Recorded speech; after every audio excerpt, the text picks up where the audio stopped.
2 destroyers, 80 contacts. The math only worked if both ships acted as one. The problem was that 2 ships separated by 15 nautical miles, connected by a data link with a 1.2-second update cycle, were not one. They were 2 separate fire control systems, 2 separate weapons inventories, 2 separate tactical action officers making independent authorization decisions that were supposed to be coordinated, but which, at the moment of maximum engagement load, were being made simultaneously on the basis of information that was 1.2 seconds old on each ship. 1.2 seconds. At Mach 0.85, a subsonic contact covered 297 meters in 1.2 seconds. At Mach 3 terminal sprint, a YJ-18 covered 1,020 meters.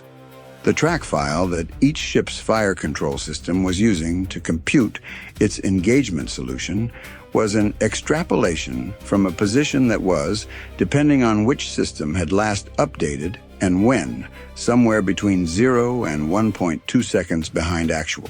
In a single ship engagement, this latency did not exist. The ship's radar updated its own track files continuously.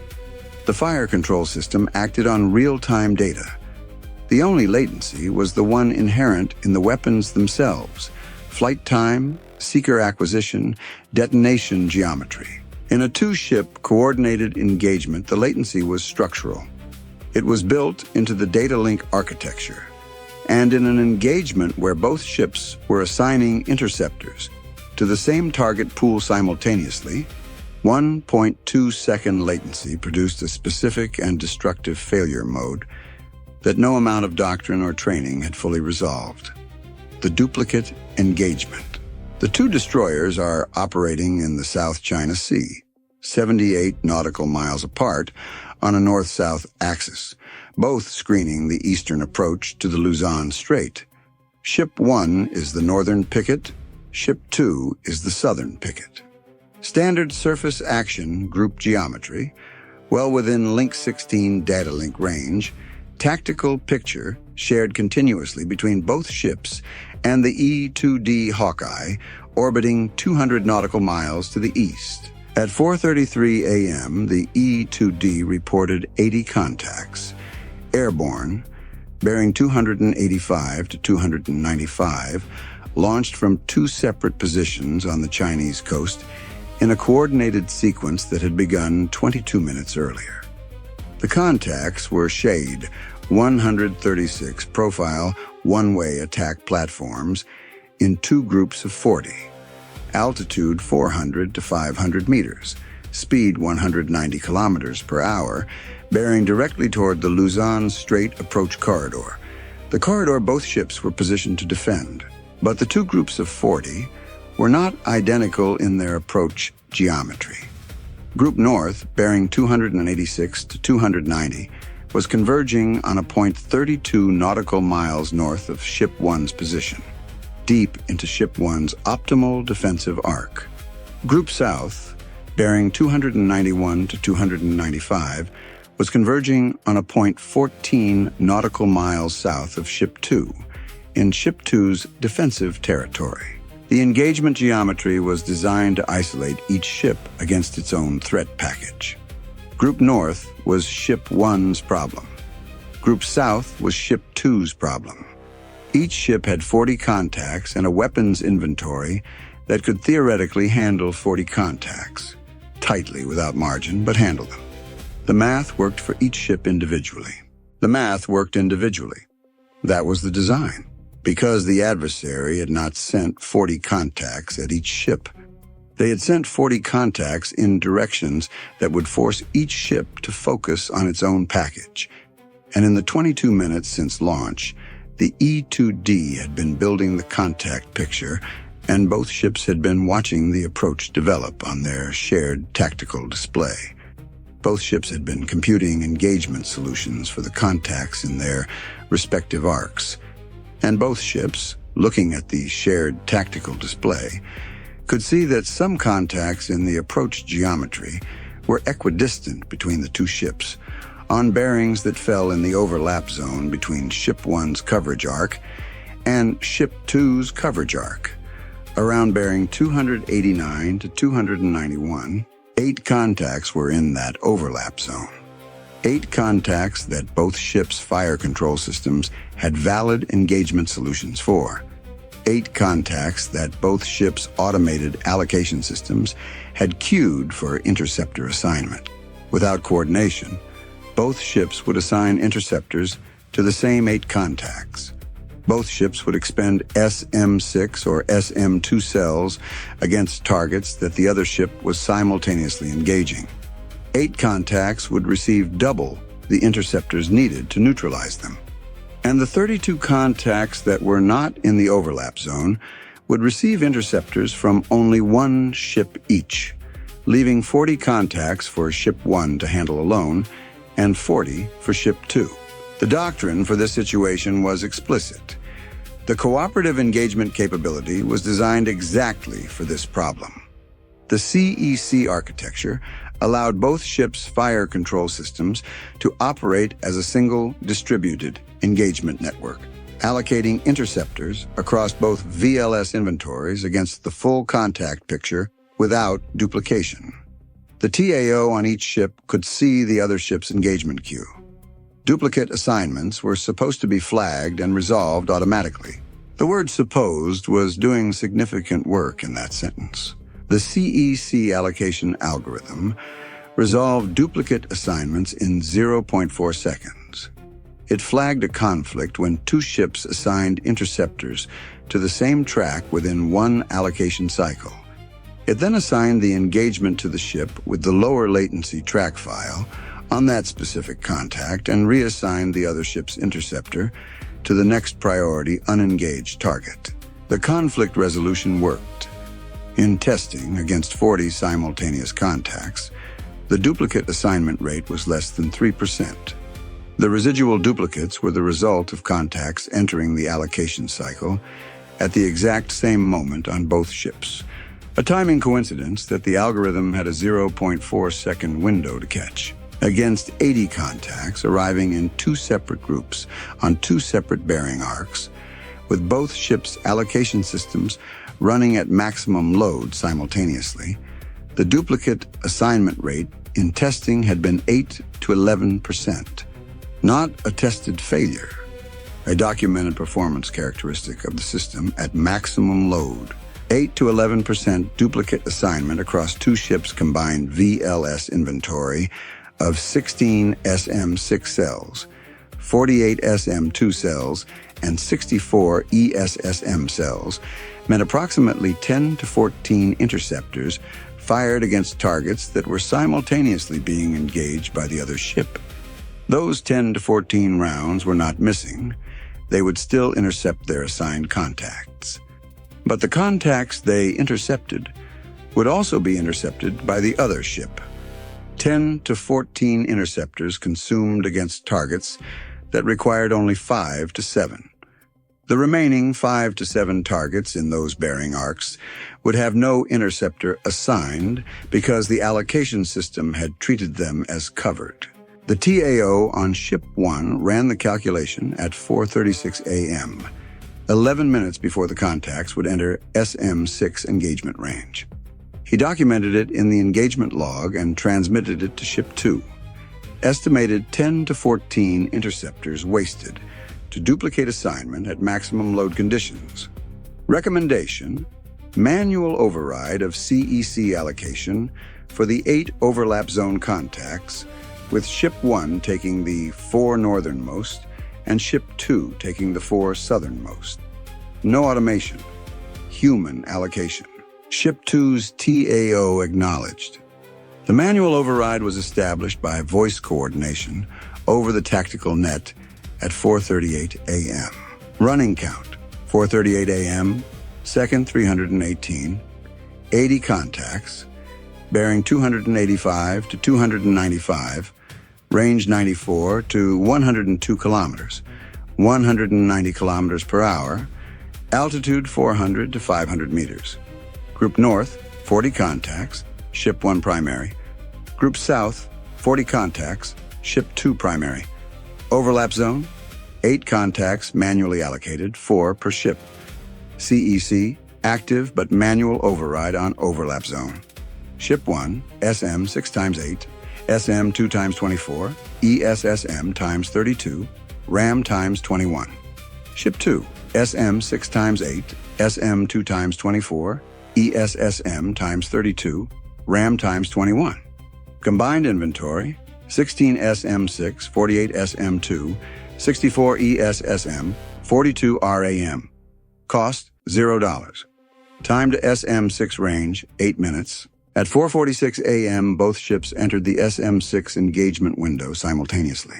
Ship 1 fired SM6 cells, 1 through 4 against 4.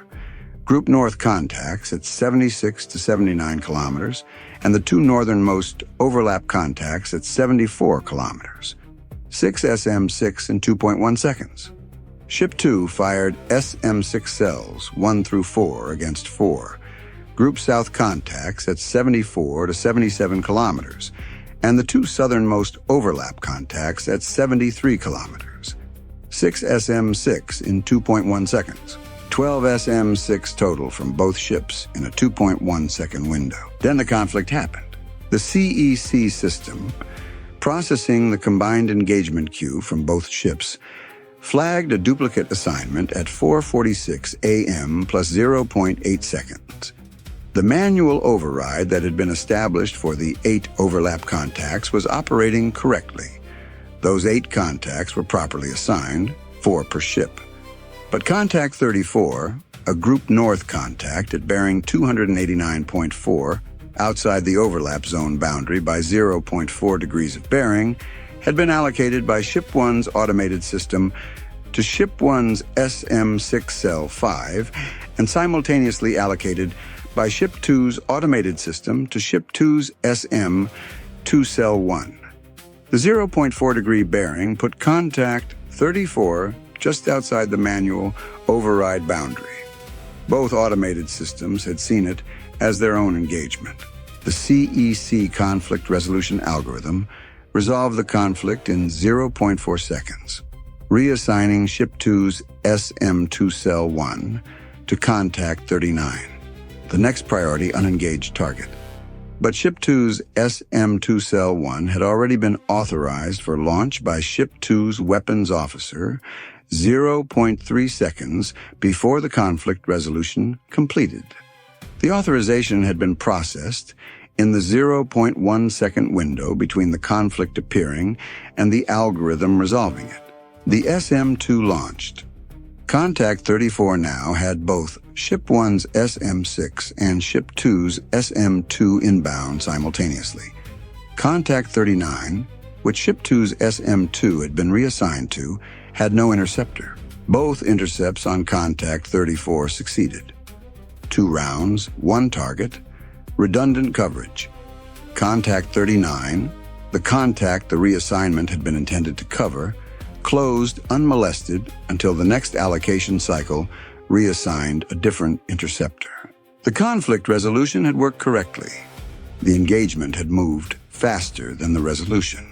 This was the 1.2-second problem expressed in its operational form. The algorithm resolved conflicts. The weapons moved faster than the algorithm.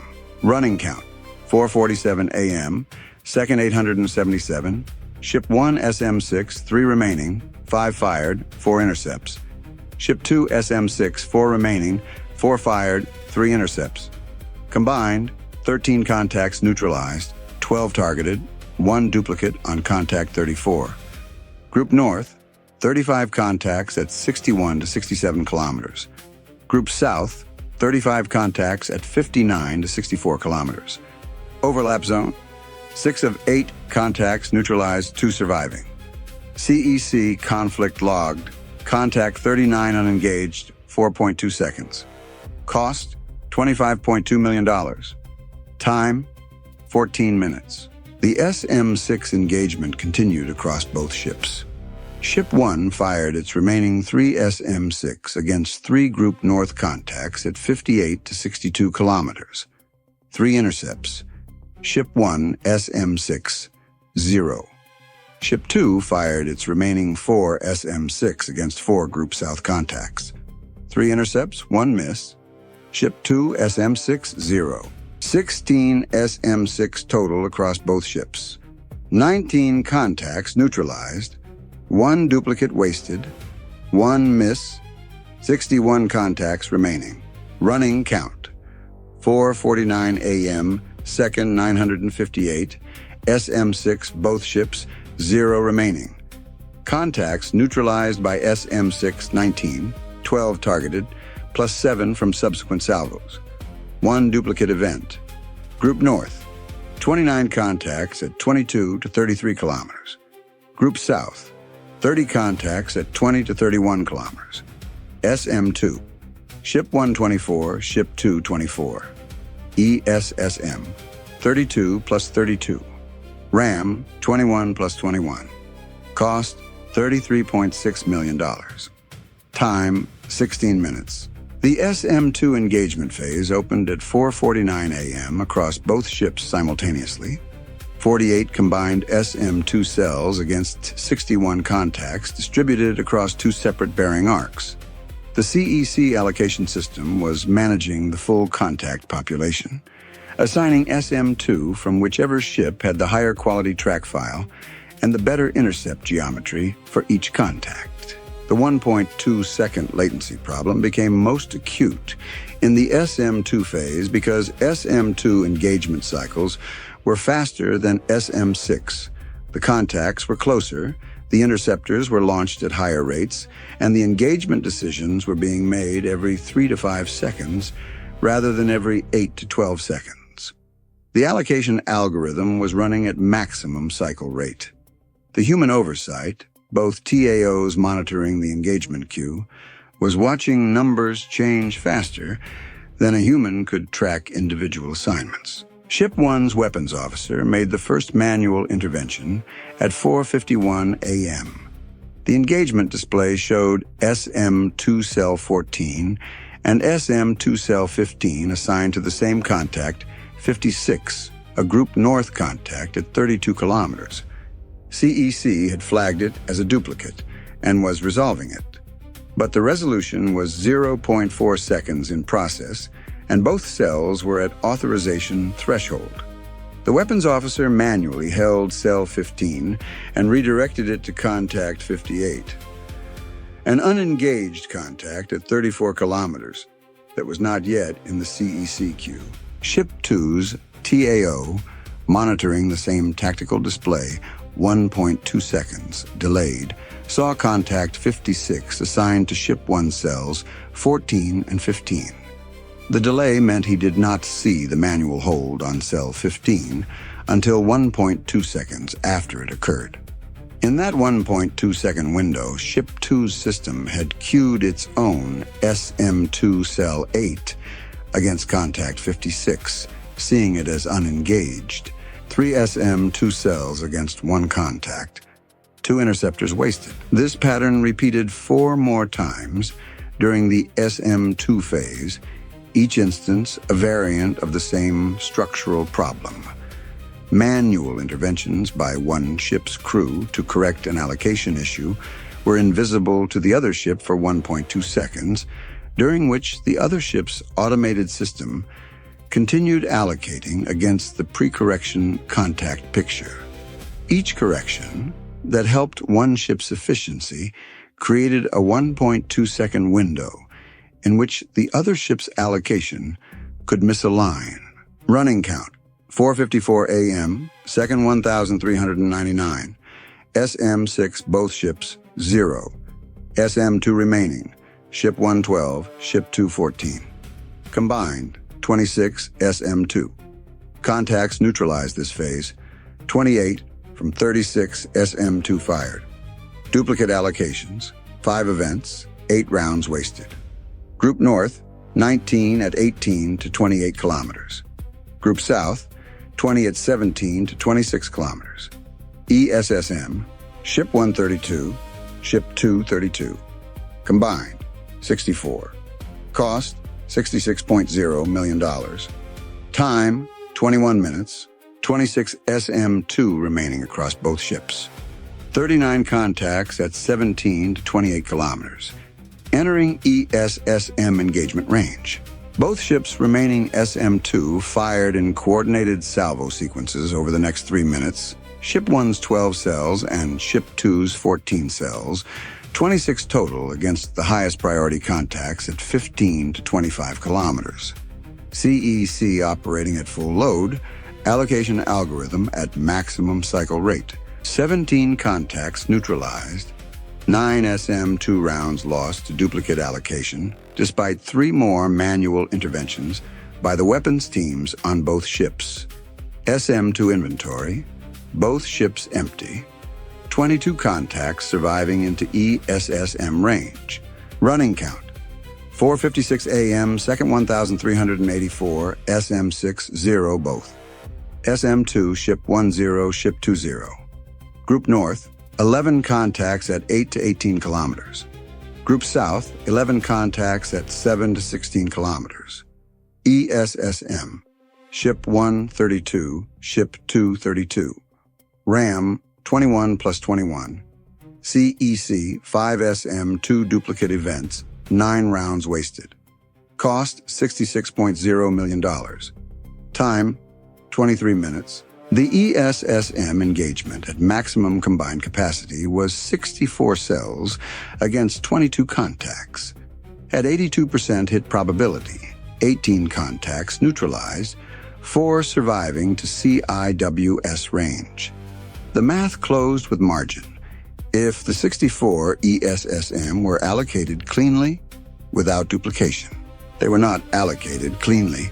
The ESSM phase produced 7 duplicate allocation events across both ships' combined 64 cells, consuming 14 ESSM rounds against targets that were simultaneously being engaged by the other ship. 50 contacts received ESSM coverage. 14 rounds doubled up on 7 contacts. 14 additional ESSM targets that should have been covered were left to the next allocation cycle. The allocation algorithm caught most of them, but most in an ESSM engagement against 22 contacts at 5 to 15 kilometers, with rounds in flight and contacts maneuvering, was not all. 2 contacts survived the ESSM phase that should not have survived it, both cases where a manual intervention on one ship had created a 1.2-second coverage gap that a contact had closed through before reassignment.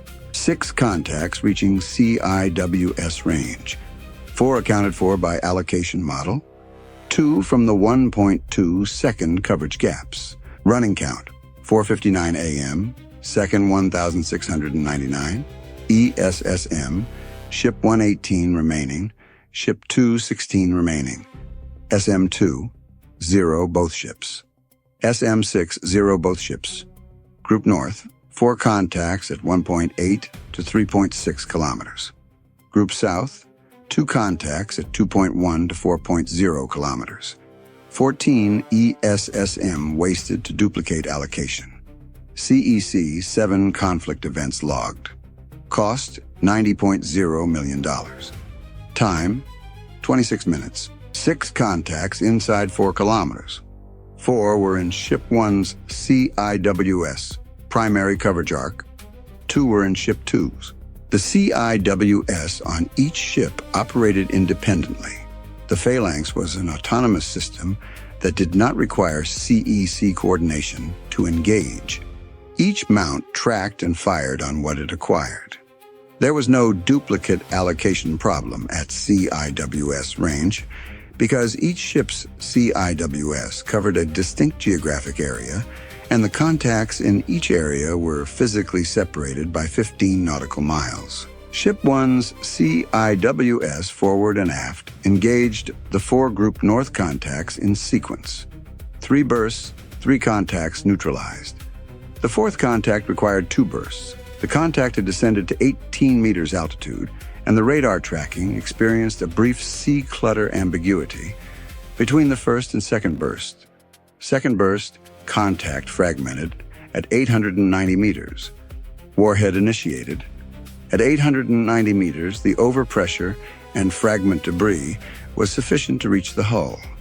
4 fragments impacted the port side above the waterline, the largest penetrating a non-structural hull panel in the forward berthing compartment. Hull integrity maintained. No flooding. 1 crew member in the forward berthing space at time of impact sustained lacerations from the hull panel deformation. Treated and returned to duty. Ship 2's CIWS forward engaged both Group South contacts. First contact, burst at 1,400 meters, fragmented, standard warhead initiation in the fragmentation cloud at 1,200 meters. Clean intercept. Second contact, CIWS AF had been tracking this contact from the moment it entered the 2-kilometer ring, but the contact was approaching at an aspect angle that created a geometry conflict with the aft mount's safe fire arc relative to Ship 2's superstructure. The aft mount flagged the safe fire arc restriction. Ship 2's duty officer cleared the override. CIWS aft burst, 0.9 seconds, 67 rounds. Contact fragmented at 1,700 meters. Warhead did not initiate. Structural disintegration without fuse trigger. Debris scattered on the water surface. Running count, 5:02 a.m., second 1,862. All 80 contacts neutralized. Ship 1, 1 hull panel penetration, fragment damage above waterline, no flooding. 1 crew minor injury. Ship 2, no damage. Combined cost, $91.4 million. Time elapsed, 29 minutes. Running count, 5:02 a.m., second 1,741. All 80 contacts neutralized. Ship 1, 1 hull penetration above waterline, 1 crew minor injury. Ship 2, no damage. SM6, 0 plus 0. SM2, 0 plus 0. ESSM, Ship 1, 18. Ship 2, 16 remaining. RAM, 21 plus 21 unused. CEC duplicate events, 12 total, 27 interceptors wasted. Cost, $91.4 million. Time, 29 minutes. Both engagements complete. All 80 contacts neutralized. 2 warships, 15 nautical miles apart, had functioned as a coordinated defensive system and had succeeded. The magazine assessments on both ships were read simultaneously at 5:15 a.m. over the tactical net, each TAO reading their own ship's status while the other listened. Ship 1, SM60 of 8, SM20 of 24, ESSM 18 of 32 remaining, RAM 21 unused, CIWS forward 88%, CIWS aft 93%. Ship 2, SM60 of 8, SM20 of 24, ESSM 16 of 32 remaining, RAM 21 unused, CIWS forward 91%, CIWS aft 96%. Combined inventory remaining: 0 SM6, 0 SM2, 34 ESSM, 42 RAM, CIWS at approximately 93% average across 4 mounts, both outer rings and both middle rings fully expended. The combined defensive architecture that had existed at 4:33 a.m., 16 SM 6 cells and 48 SM 2 cells, distributed across 2 ships, no longer existed. If another 80 platform engagement occurred in the next 4 days before resupply, both ships would be defending with ESSM, RAM, and CIWS only. Against a salvo designed to exploit depleted outer rings, cruise missiles approaching at Mach 3 with no SM6 to engage them at distance, the math ran differently. The damage assessment and the magazine assessment led to the same place. The engagement had succeeded, and the success had been expensive, and the expense had been made more expensive than it needed to be. The supply officer on Ship 1 assembled the final combined accounting at 7 a.m. 80. Shade 136 one-way attack platforms at $20,000 each, $1.6 million. Launch logistics for 2 coordinated sites, $120,000. Total adversary investment, approximately $1.72 million. Combined U.S. munitions expended, 16 SM-6 at $2.1 million to $33.6 million. 48 SM-2 at $1.2 million to $57.6 million. 46 ESSM at $450,000 to $20.7 million. Minimal C, IWS, and deck gun, $34,000. Total, $111.9 million. Exchange ratio 65-1 in the adversary's favor. The ratio was within the standard range. But the ratio did not capture the specific cost attributable to the CEC latency problem. 27 interceptors had been consumed in duplicate allocation events across the engagement. 8 SM-2 and 19 ESSM fired against targets that were simultaneously engaged by the other ship. At an average cost of $810,000 per round across the SM-2 and ESSM categories, 27 rounds represented approximately $21.9 million in munitions expenditure that had produced half the intercept capacity it should have. $21.9 million in interceptors that had functioned correctly, hit their targets correctly, and achieved no additional defensive benefit because the other ship's interceptor had arrived at the same target at nearly the same moment. If the CEC duplicate allocation rate had been 0, if the two ships had coordinated perfectly with no latency conflicts, the engagement would have consumed approximately 20 fewer ESSM cells and 8 fewer SM-2 cells, leaving a combined inventory that was meaningfully more capable against a follow-on engagement. Both ships would have retained SM-2 in their magazines. The outer rings would not be fully empty. The 1.2-second Datalink latency had cost approximately $21.9 million in redundant interceptors. Not because the system failed, because the system worked exactly as designed, and the design had a known limitation that produced duplicate engagements at maximum load. Both TAOs submitted after-action reports within the same hour. Both reports contained the same technical recommendation. The CEC allocation algorithm's conflict resolution window needed to be shortened from 0.4 seconds to under 0.15 seconds to prevent manual interventions on one ship from creating allocation gaps on the other during the 1.2-second Datalink cycle. The recommendation was technically achievable.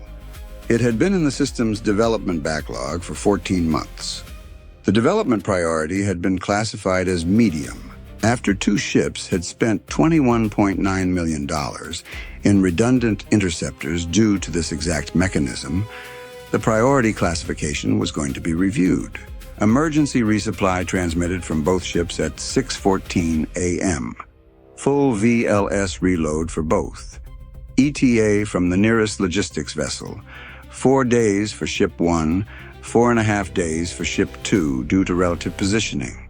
For 4 days, the combined defensive architecture of two destroyers screening the Luzon Strait approach consisted of 34 ESSM cells, 42 RAM rounds, and 4 CIWS mounts across both ships. Against a peer-level threat employing YJ-18, terminal sprint at Mach 334 ESSM at 35% hit probability per round could handle 8 to 10 contacts before the inventory was exhausted. Against 20 YJ-18S, the math ran out. The adversary had spent $1.72 million to exhaust the outer rings of two destroyers. For the cost of 80 commercial UAVs, they had created a 4-day window during which the most advanced surface combatant the United States operated was defending the Luzon Strait with close-range weapons only. The engagement had been tactically successful. Both ships were intact. All 80 contacts were neutralized. The two destroyers had needed to act as one. For 29 minutes with 1.2-second latency and maximum allocation load, they had come close enough. 27 interceptors wasted. 1 hull penetration, 1 crew injury, 0 structural damage. Close enough was not the same as 1. Close enough cost $21.9 million more than 1 would have.